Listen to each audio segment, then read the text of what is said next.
శాంతి భద్రతలను కాపాడేటువంటి విషయంలో ఈ తెలంగాణ ప్రభుత్వం విఫలమైంది.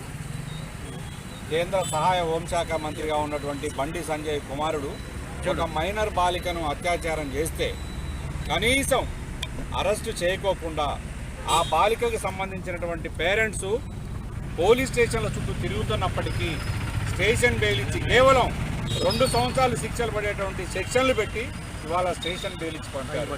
అదే సామాన్యుడు ఒక బాలికను వేధించినట్టున్నా ఒక లైంగికంగా వేధించినట్టు కంప్లైంట్ వస్తే నాన్ బెయిలబుల్ కేసు 20 సంవత్సరాలు శిక్ష పడేటువంటి కేసులు పెట్టి పోలీస్ స్టేషన్లో వేస్తున్నటువంటి ఈ పరిస్థితుల్లో బండి సంజయ్ కేంద్ర మంత్రి కావటం వల్లనే ఈరోజు ఈ రాష్ట్ర ప్రభుత్వం బండి సంజయ్ గారిని బండి సంజయ్ కుమారుని కాపాడటం కోసం ఏదైతే రేవంత్ రెడ్డి గారి దగ్గర ఈ హోంశాఖ మంత్రి కూడా ఉంది, మరి ఆయన ఈయన్ని కాపాడటం కోసం ఈరోజు మరి స్టేషన్ బెయిల్ ఇచ్చి మరి ఆ అబ్బాయిని కూడా వదిలిపెట్టడం జరిగింది.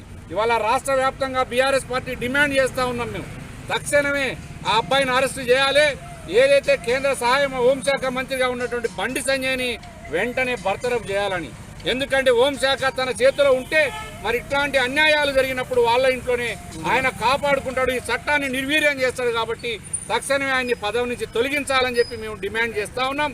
ఏదైతే వేదికలు ఎక్కి బండి సంజయ్ కానీ బీజేపీ వాళ్ళు కానీ భారత్ మాతాకి జై అంటాం, మేము భారత మాత ముద్దు బిడ్డలం, మహిళల్ని కాపాడుతాం, మహిళలకి 42 రిజర్వేషన్ తీసుకొస్తాం, మొన్న కూడా రిజర్వేషన్ బిల్లు పెడతాం అని చెప్పి నమ్మబలికినటువంటి బీజేపీ మహిళల్ని కాపాడాలనేటువంటి పరిస్థితుల్లో వాళ్ళ కొడుకులే మహిళలపైన అత్యాచారం చేస్తున్నటువంటి పరిస్థితిలో ఇవాళ బీజేపీ ఉన్నది. ఆ బీజేపీని కాపాడటం కోసమే ఇలా రాష్ట్రంలో కాంగ్రెస్ ఉన్నది. బీజేపీ కాంగ్రెస్ 2 ఒకటే అని చెప్పి నాటి నుండే కేసీఆర్ గారు గొంతెత్తి చెప్పినా కానీ ఈ రాష్ట్రంలో అందరూ విన్నర్ తప్ప ఎవరు పట్టించుకోలేదు.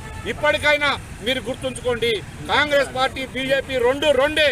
అవి 2 నమ్మబలికి కూడబలుకొని ఇవాళ అసెంబ్లీలోనే ఒక పక్క రేవంత్ రెడ్డి గారు ఏం చెప్తాడు, సినిమా హీరో అల్లు అర్జున్నే అరెస్టు చేసిన వాడిని ఎవరిని వదిలిపెట్టని చట్టం అని ప్రగల్భాలు పలుకుతున్నటువంటి ముఖ్యమంత్రి ఇవాళ ఈ అమ్మాయి పట్ల, ఒక మైనర్ బాలిక పట్ల ఎందుకు నిర్ణయం తీసుకోలేదు, ఎందుకు చేయలేదు అంటే బండి సంజయ్ కొడుకు మరి హోంశాఖ సహాయ మంత్రి మరి బీజేపీని ఇవాళ నువ్వు కాపాడటం కోసమే ఈ పని చేస్తామని ఇప్పుడు రాష్ట్ర ప్రభుత్వం రాష్ట్ర ప్రజలందరికీ కూడా తెలిసిపోయింది.